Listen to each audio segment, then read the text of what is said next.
Era uma noite escura em Pirenópolis, pequena cidade histórica em Goiás. A família Souza acabará de se mudar para uma antiga fazenda localizada nas redondezas. O casal, Paulo e Ana, junto com seus 3 filhos pequenos, mal podiam conter a emoção por finalmente terem uma casa só para eles.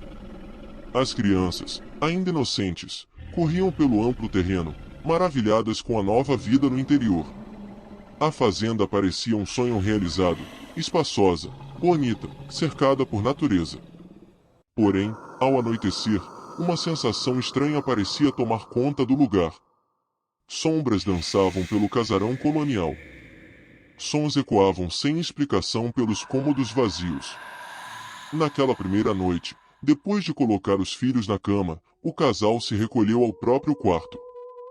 Foi quando Ana sentiu um arrepio na nuca e um cheiro floral parecia vir do nada. Intrigada, ela comentou com o marido, que minimizou a coisa toda. De repente, sons de passos vindos do corredor. Paulo foi verificar e não havia nada. Os dois se entreolharam, tentando manter a calma.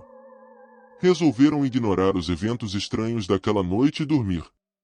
No meio da madrugada, no quarto das crianças, os 2 filhos homens acordaram ao mesmo tempo, assustados. Disseram à irmã caçula que viram uma moça bonita de branco observando-os dormir, que fazia carinho em seus cabelos. A menina riu, achando engraçado o sonho dos irmãos. Na manhã seguinte, a família se reuniu para o café e os meninos contaram sobre a aparição. Paulo e Ana novamente trocaram olhares de apreensão, mas tentaram amenizar a situação na frente dos filhos. Deve ter sido só um sonho bobo, disseram. Porém, no fundo, um pressentimento ruim já tomava conta do casal. Ana era bastante sensível a energias, já havia presenciado eventos inexplicáveis em sua antiga casa na cidade grande. Sabia que algo sobrenatural se passava ali. Conforme os dias se passavam, os acontecimentos estranhos se intensificavam. As crianças agora também viam vultos, sombras. Certa vez o filho mais velho afirmou ter visto um homem alto, de cartola, olhando pela janela do seu quarto. Paulo começava a ficar genuinamente preocupado, pois também presenciara fenômenos, embora tentasse negar a si mesmo. Certa noite a tensão veio à tona, quando uma discussão séria se deu entre o casal.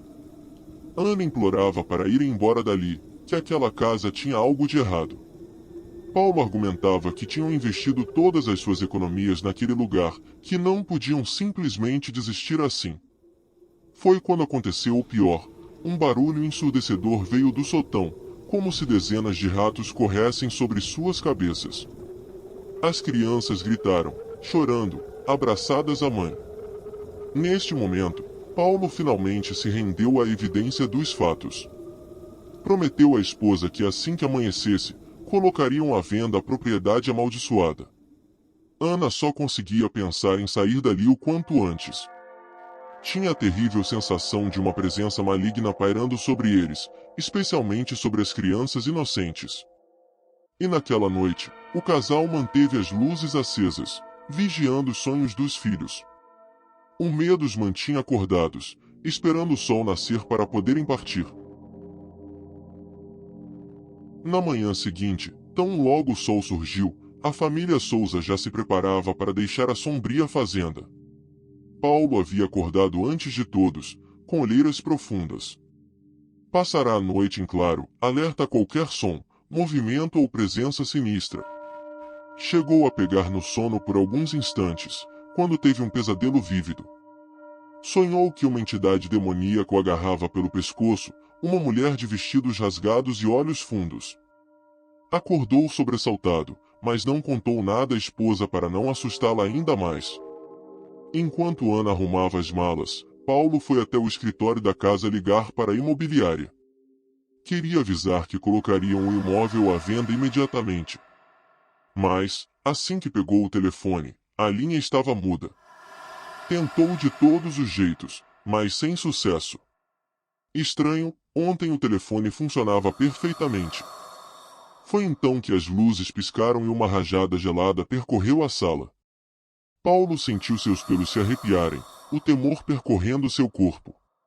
Aquela sensação de estar sendo observado, vigiado por algo invisível. De repente, ouviu a voz fina de sua filha caçula chamando pela mãe no corredor. Ana havia saído apenas por alguns minutos para levar malas ao carro.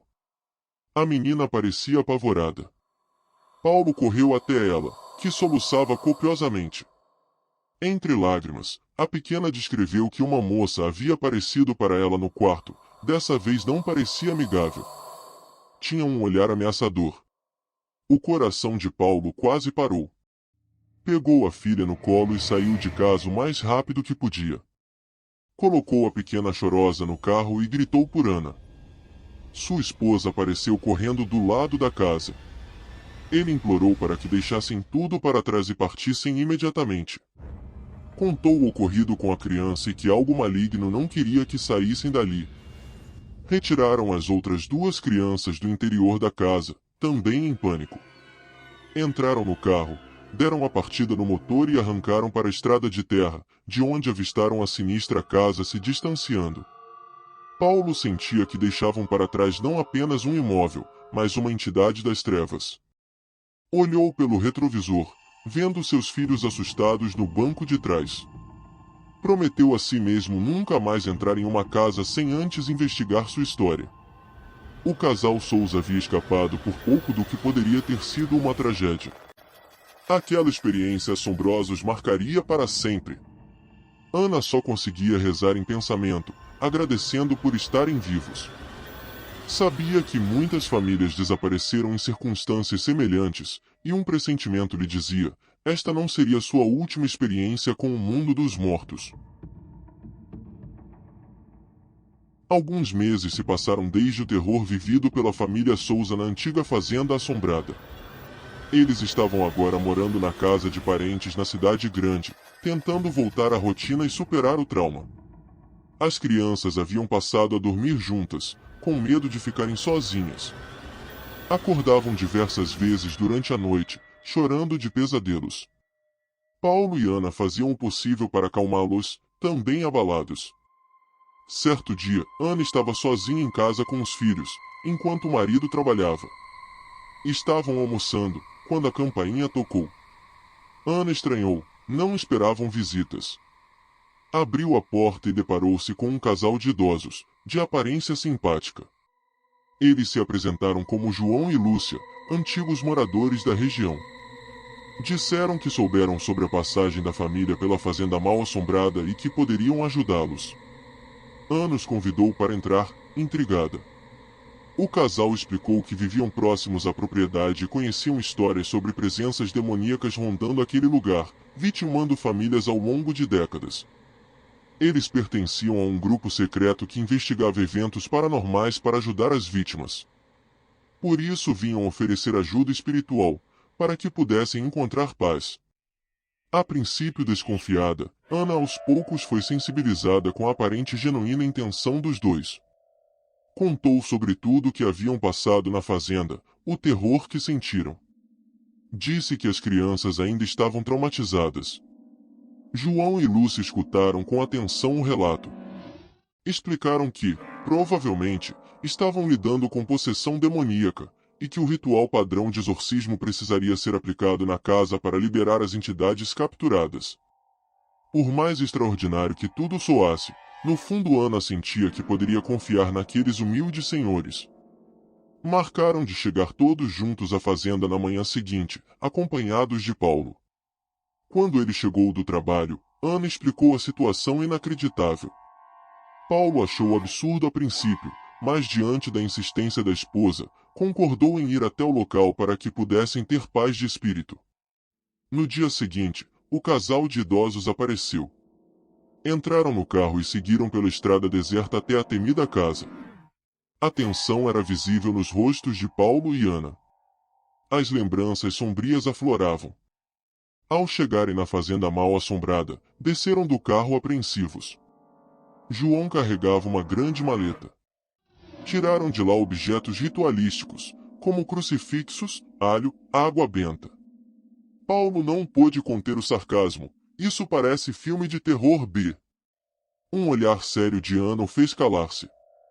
Seguiram para a porta da frente.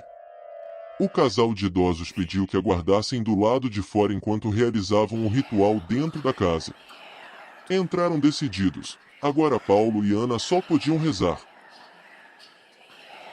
Do lado de fora da casa mal assombrada, Paulo e Ana aguardavam ansiosos. Já haviam se passado 40 minutos desde que o misterioso casal de idosos havia entrado para realizar o ritual de exorcismo.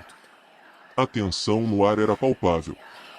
O casal olhava para a porta fechada a cada 5 minutos, esperando algum sinal. Começavam a temer que algo grave havia acontecido lá dentro. De repente, ouviram um estrondo vindo do interior da casa, seguido de vidros se estilhaçando. Paulo instintivamente deu um passo à frente, mas Ana o deteve, amedrontada. Passos apressados foram ouvidos e então a porta se escancarou violentamente. Lúcia surgiu, descabelada, gritando para que fugissem dali imediatamente. O casal de idosos havia liberado sem querer uma energia demoníaca avassaladora dentro da casa. Algo além de suas capacidades. Era perceptível o pavor em seus olhos. João surgiu logo atrás, mancando, ferido. Havia sido arremessado com força sobre uma mesa de vidro pela entidade das trevas. Ana foi ampará-lo, enquanto corriam de volta para o carro. Antes que pudessem deixar a propriedade, porém, uma escuridão densa começou a emanar das janelas e portas da casa. Uma névoa negra se aproximava lentamente como tentáculos infernais. O motor foi ligado às pressas. O carro deu partida e seguiu derrapando pela estrada de chão. Mas a nuvem de trevas começou a segui-los, ganhando velocidade. Parecia dotada de inteligência própria, determinada a não deixá-los escapar. Dentro do carro, todos gritavam em pânico. Paulo pisava fundo no acelerador, mas o perseguidor estava cada vez mais perto. Até que um dos tentáculos da escuridão se agarrou no para-choque traseiro. Ana berrou ao ver no retrovisor a fumaça pardacenta cobrir o vidro.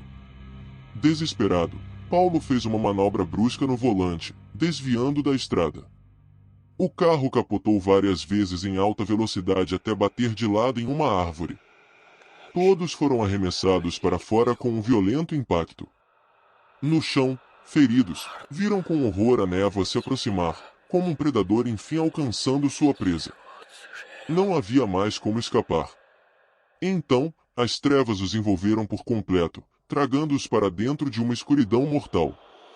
Os gritos de agonia ecoaram até se calarem. Dentro do carro destruído, uma estranha calmaria se abateu. Até que, do interior da nuvem negra, surgiu uma entidade medonha e imponente, com a forma de uma mulher velha, trajando um vestido branco ensanguentado. Seus olhos eram duas chamas vermelhas, que fitavam a estrada deserta com um ódio sobrenatural. Havia conquistado mais 5 almas para aumentar seu infernal poder. A maldição daquela fazenda continuaria a ceifar vidas, pois o mal que habitava ali jamais poderia ser contido. A notícia do desaparecimento da família Souza se espalhou rápido pela pequena cidade goiana onde moravam.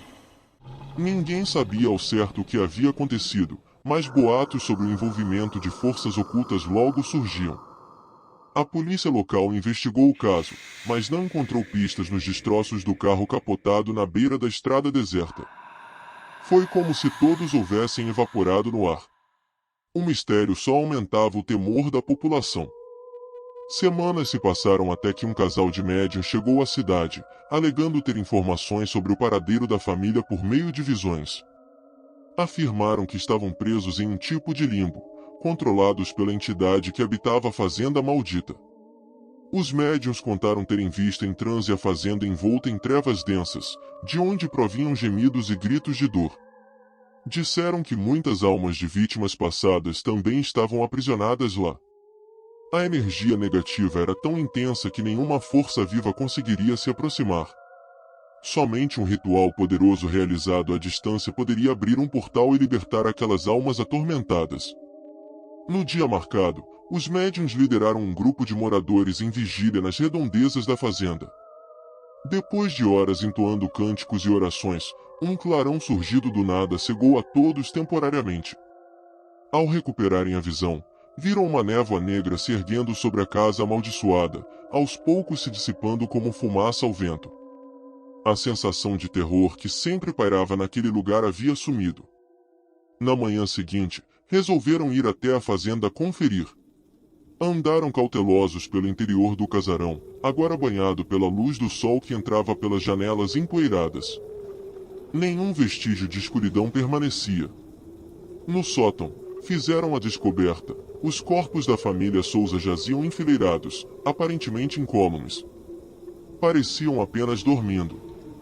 Foram levados às pressas para o hospital, onde se confirmou estarem vivos, porém desacordados. Uma semana depois, os pais e as 3 crianças enfim despertaram. Estavam confusos e não recordavam de nada desde a noite do acidente de carro. Souberam que passaram todo esse tempo em estado catatônico. A notícia de seu retorno milagroso se espalhou rápido. A família, religiosa, atribuiu a orações tê-los livrado daquela maldição. Resolveram voltar a morar na cidade, longe daquela fazenda sinistra. Quanto ao casarão, ele permaneceu abandonado desde então. Ninguém mais teve coragem de morar ali. Dizem que ele continua habitado pelas almas de todos aqueles que pereceram em suas paredes ao longo dos anos vitimados pelo horror que ali habitava. E embora a entidade perversa tenha sido banida, os moradores locais ainda temem se aproximar, pois o mal que um dia se enraizou naquele lugar deixou marcas que nenhum ritual pode apagar. E mesmo longe dali, a sombra daquela maldição ainda paira.